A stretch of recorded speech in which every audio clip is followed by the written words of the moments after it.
दोस्तों अगर आप आज देखेंगे, आज काफ़ी बेहतरीन अपॉर्चुनिटी मिली है। किसी की भी बात करो, चाहे आप निफ्टी 50 की बात करो, चाहे आप निफ्टी फाइनेंशियल सर्विसेज की बात करो, इवन बैंक निफ्टी में भी। लेकिन फिर भी कुछ डिफरेंस है दोनों में। डिफरेंस क्या है? अगर आप निफ्टी 50 का सिनेरियो देखेंगे, मार्केट ने सीधे ही अपने प्रीवियस डे हाई का ब्रेकआउट दिया और एक मोमेंटम को कंटिन्यू रखा। हालांकि गैप अप ओपनिंग मिली है। यहाँ पे मैंने आपको हमेशा बताया, इसका डिस्कशन मैं थोड़ा सा डिटेल में निफ्टी 50 वाली वीडियो में करूंगा, क्या डिस्कशन था, क्या लॉजिक था। लेकिन अगर आप बैंक निफ्टी का देखोगे और निफ्टी फाइनेंशियल सर्विसेज का देखोगे, इन्होंने कहीं ना कहीं अपने प्रीवियस डे की रेस्पेक्ट की है और जो गैप अप ओपनिंग देके एक प्लेटफॉर्म क्रिएट किया है ट्रेंड ने, और उसके बाद जो ब्रेकआउट दिया है, काफी बेहतरीन मोमेंटम दिया है। चाहे आप बैंक निफ्टी की बात करो, इसने भी अपने प्रीवियस डे हाई की रेस्पेक्ट की है और फिर टाइम स्पेंड किया है, यानी कि पूरी तरीके से इसमें एंटर करने के लिए एक प्लेटफॉर्म क्रिएट किया गया है।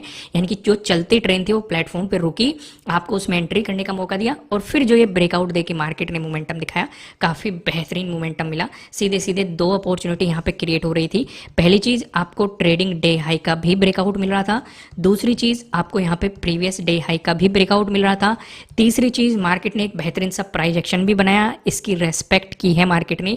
और चौथी चीज, यहाँ पे मार्केट ने जब जब साइडवेज जाएगा, मैंने आपको बताया है कि मार्केट में चार पैटर्न दिखने की पॉसिबिलिटीज बढ़ जाती हैं। ट्रायंगल वाले पैटर्न, ट्रेंड लाइन से मिलकर बना हुआ पैटर्न, पैरेलल पैटर्न। तो यहाँ पे आपको कौन सा पैटर्न दिखाई दे रहा है वो अभी मैं डिस्कस करूंगा जब हम लॉजिक डिस्कशन करेंगे। यानी कि चारों चीजें बैंक निफ्टी में फुलफिल हो रही थी, निफ्टी फाइनेंशियल सर्विसेज में फुलफिल हो रही थी। निफ्टी 50 का डिस्कशन हम निफ्टी 50 वाली वीडियो में करेंगे। आइए सबसे पहले मैं आपको लॉजिक एक्सप्लेन करता हूँ, लेकिन उससे पहले वनडे के टाइम फ्रेम पे कुछ चीजें यहाँ पे समझने की कोशिश करते हैं। जैसे कि कल के सिनेरियो में मैंने क्या बताया था कि अगर वॉर का इंपैक्ट हमारे ऊपर इतना नहीं हुआ, मार्केट पॉजिटिव भी हो सकता है। पहली चीज ये डिस्कस की थी। दूसरी चीज, अगर इंपैक्ट पड़ता है, मार्केट एक नेगेटिव मोमेंटम दिखाता है। अभी एक इंपॉर्टेंट नीचे सपोर्ट है, ये वाला सपोर्ट कल हमने ड्रॉ किया था कि मार्केट ने इसकी बहुत ज्यादा रेस्पेक्ट किया और कई बार मार्केट ने यहां से आके आपको बाउंस दिखाया है और फिर से इसी के नजदीक है। तीसरी चीज हमने एक और डिस्कस की थी, यहाँ पे इस ट्रेंड लाइन का डिस्कशन किया गया था कि अगर मार्केट पॉजिटिव हुआ, चाहे 2 दिन में जाए चाहे 3 दिन में जाए, अगला रेजिस्टेंस बनने की पॉसिबिलिटी हो सकती है। और मार्केट ने, अगर आप देखेंगे, उसी ट्रेंड लाइन की रेस्पेक्ट की है और वहां से थोड़ा सा एक डाउनफॉल दिखाया है। अब अगर मार्केट इसका ब्रेकआउट देता है, ट्रेंड लाइन पे किस तरीके से काम करना होता है वो भी चीज मैंने आपको बताई है। लेकिन हम यहाँ पे एक बात और भी नहीं भूलेंगे। कौन सी बात? मार्केट फिर से आपके लिए उसी जोन में फिर से एंटर हो चुका है। यानी कि अभी भी एक इंपॉर्टेंट रेजिस्टेंस हमारे पास है, जो कि है 45,000 का एक इंपॉर्टेंट रेजिस्टेंस। जब इसका ब्रेकआउट मिलके प्राइस ऊपर सस्टेन करेगा, तभी हम एक पॉजिटिव मोमेंटम के बारे में सोचेंगे या एग्रेसिवली सोचेंगे। ठीक है, तब तक मार्केट इसी जोन में और भी ज्यादा हमें साइडवेज लेके चल सकता है। तो इस चीज का हमें ध्यान रखना है कि इस पे जाते ही अपनी प्रॉफिट बुकिंग करो और फिर आगे देखो क्या प्राइस एक्शन आपको मार्केट में दिखाई दे रहा है, उसके अकॉर्डिंग काम करो। यहाँ पे क्या सिनेरियो क्रिएट हुआ, मार्केट में इंपॉर्टेंट चीज क्या थी हमारे लिए? प्रीवियस डे क्लोजिंग, ये वाला इंपॉर्टेंट था, प्रीवियस डे लो, और ये वाला इंपॉर्टेंट था। ये क्या है हमारे लिए? Previous day high. अब मार्केट गैप अप ओपन हो गया। पहली चीज जो हमें यहाँ पे दिखाई दे रही है कि मार्केट ने एक गैप अप ओपनिंग दे दी। पहली चीज हमने नोटिस कर ली, बड़ी गैप अप ओपनिंग दे रहा है और रेजिस्टेंस जोन के पास दे रहा है। प्रीवियस डे हाई काफी नजदीक है।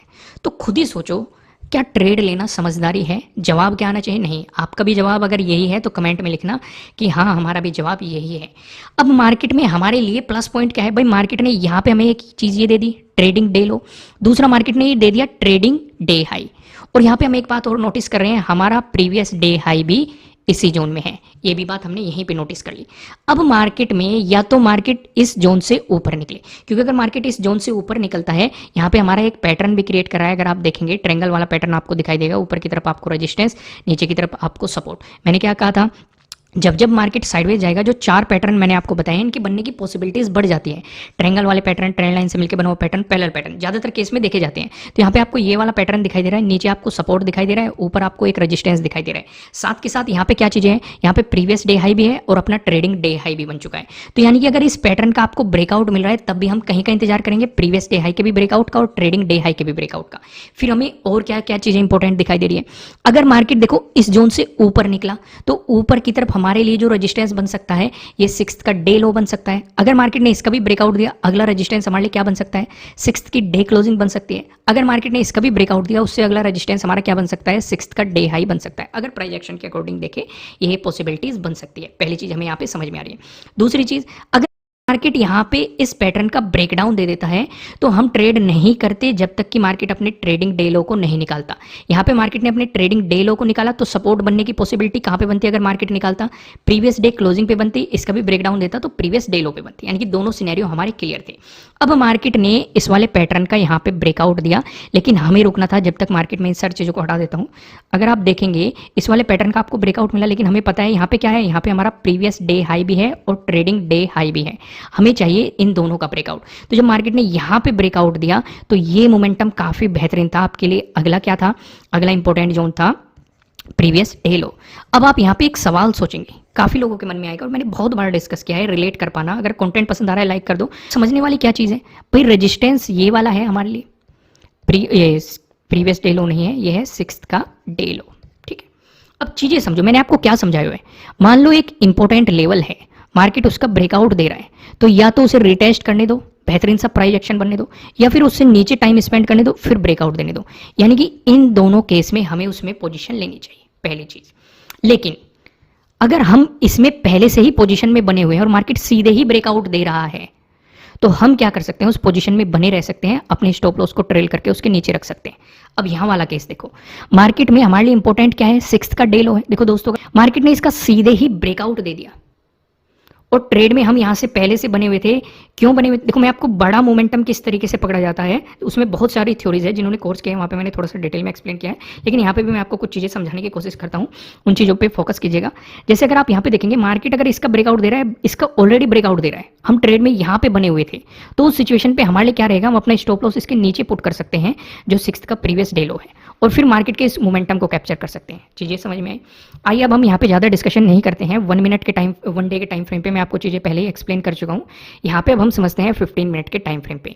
अब हमारे लिए और क्या क्या चीजें इंपॉर्टेंट हो गई भाई? यहाँ पे हमने देखा था 6th का भी एक रेजिस्टेंस बना था और आज भी मार्केट यहीं पे रेजिस्टेंस बना रहा है, तो हमारे लिए ये वाला जोन इंपॉर्टेंट रहेगा, यानी कि प्रीवियस डे हाई से ऊपर मार्केट निकलना चाहिए अगर हम चाहते हैं पॉजिटिव मोमेंटम। चलो आइए इसे थोड़ा सा डिटेल में समझते हैं। पहले मार्क कर लेते हैं, ये क्या हो गया? Previous day high. ये क्या हो गया? Previous day closing. पहली बात आपने नोट कर ली होगी, प्रीवियस डे हाई और प्रीवियस डे क्लोजिंग दोनों एक जोन में है। ये हमारे लिए क्या होगा? प्रीवियस डे लो हो गया। चीजें यहाँ पे क्लियर होगी। अगर मार्केट फ्लैट ओपन होकर आपको पॉजिटिव मोमेंटम दिखा रहा है, इस सिचुएशन पे हम क्या करेंगे? दोनों नज़दीक है प्रीवियस डे हाई भी, तो कोई ट्रेड नहीं करनी है जब तक कि मार्केट प्रीवियस डे हाई का ब्रेकआउट नहीं दे देता। ज़्यादा बेहतर ये रहेगा कि अगर मार्केट प्रीवियस डे क्लोजिंग और प्रीवियस डे हाई के बीच टाइम स्पेंड करके ब्रेकआउट दे दे, जैसे कि मार्केट ने आज यहाँ पे काम किया, मार्केट ने यहाँ पे टाइम स्पेंड करके फिर ब्रेकआउट दिया है, जो कि क्विक मोमेंटम था। और एज ए ऑप्शन बायर ऐसे क्विक मोमेंटम कभी भी नहीं छोड़ने चाहिए, यही आपके लिए बेहतरीन मौके होते हैं। यहाँ तक चीज़ें क्लियर होगी। इस सिचुएशन पे जो 29 का डे हाई रहेगा, ये आपके लिए अगला रेजिस्टेंस बनने की पॉसिबिलिटीज हो सकती है। वहीं पे अगर मार्केट आपको फ्लैट ओपन होकर नेगेटिव मोमेंटम दिखा रहा है, इस सिचुएशन पे आप क्या करेंगे? इस सिचुएशन पे जो आपके लिए सपोर्ट बनते हैं, दो सपोर्ट की पॉसिबिलिटीज है। एक तो बनेगा यहाँ पे 44,100 पे पॉसिबिलिटीज है, इसका ब्रेकडाउन मिलता है। फिर आपके बनेगा 44,000 पे आपको यहाँ पे सपोर्ट बनने की पॉसिबिलिटीज है। वहीं पे अगर मार्केट आपको गैप अप ओपनिंग दिखाता है तो हम पूरा फोकस करेंगे प्रीवियस डे हाई पे। अगर इस जोन में गैप अप ओपनिंग देके मार्केट ने यहीं से ही मोमेंटम देना शुरू कर दिया, तो यहाँ से पॉजिटिव साइड पोजीशंस लेने के बारे में सोचा जा सकता है। लेकिन अगर मार्केट रिवर्स होने लगा तो प्रीवियस डे क्लोजिंग से इसे नीचे आने देना, तब पोजीशंस ज्यादा बेहतर रहेगी। सपोर्ट बन जाएगा 6th का डे लो, पहला सपोर्ट, इसका ब्रेकडाउन मिल गया, फिर ये 44,100 पॉसिबिलिटी बनेगी, फिर 44,000 की पॉसिबिलिटीज बन सकती है। वहीं पे अगर मार्केट ने आपको गैप डाउन ओपनिंग दे दी, इस सिनेरियो पे हम क्या रहेंगे? देखो दोस्तों, जिन्होंने भी, यहाँ पे मैं एक चीज़ और डिस्कस कर देता हूँ, आप भी बताना बात सही है कि नहीं। मैं आपको हमेशा क्या कहता हूँ, न्यूज बेस्ड ट्रेडिंग नहीं करनी है, क्योंकि कल भले ही मार्केट गिर गया हो, आपको गैप डाउन ओपनिंग देखने को मिली होगी, लेकिन इस लेवल पे मार्केट रुका है। खुद सोचो कि जिन्होंने पी खरीदा होगा, भर भर के खरीदा होगा, आज उनकी हालत क्या रही होगी।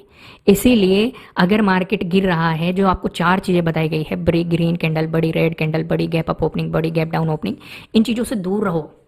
ठीक है, सिर्फ इस बेस पे नहीं कि भाई अब वॉर की सिचुएशन आ गई, मार्केट गिर जाएगा, या अब आज रिकवरी ले ली तो पॉजिटिव साइड की खरीद लेते हैं, मार्केट ऊपर रिकवर कर जाएगा। इस बेस पे ना तो इसमें कोई लॉजिक है, ना कोई सेटअप है, ऐसे ट्रेडिंग नहीं की जाती है। आपको ये चीज़ समझनी पड़ेगी, अभी समझनी पड़ेगी। ठीक है, चलो अब डिस्कशन करते हैं। अगर आपको गैप डाउन ओपनिंग मिली तो आपका पूरा फोकस 6th के डे लो पे आपको रखना है। किसी के आसपास अगर मार्केट गैप डाउन ओपनिंग दे रहा है, ब्रेकडाउन देके चलता है, तो नीचे की तरफ आपको पता है सपोर्ट की पॉसिबिलिटीज आपके लिए कहाँ कहाँ बन सकती है। लेकिन अगर मार्केट गैप डाउन ओपनिंग देकर रिकवरी लेने लग गया, तो प्रीवियस डे क्लोजिंग पे फोकस करना। प्रीवियस डे क्लोजिंग से ऊपर निकलने देना अगर आसपास ही होगा। लेकिन अगर प्रीवियस डे क्लोजिंग से मार्केट दूर है तो आप यहाँ से भी पहला रजिस्टेंस ये बन जाएगा प्रीवियस डे क्लोजिंग, फिर प्रीवियस डे हाई। यहाँ पे आपको देखना पड़ेगा क्या प्राइस एक्शन बन रहा है। अगर मार्केट यहीं पे रुक के टाइम स्पेंड करने लगा, क्योंकि पहले भी इस जोन से मार्केट एक डाउनफॉल दिखा चुका है और इसी के पास 3 अक्टूबर को भी आपने देखा था मार्केट ने इसी जोन के आसपास काफी टाइम स्पेंड से एक बेहतरीन सा मोमेंटम मार्केट में देखने को मिल जाए। दोस्तों वीडियो को लाइक कीजिएगा, कमेंट करके बताना कि आपको एनालिसिस कैसे लग रहा है, आपके लिए कितने हेल्पफुल है। फिर मिलेंगे किसी नेक्स्ट वीडियो में किसी अच्छे कंटेंट के साथ। Thank you.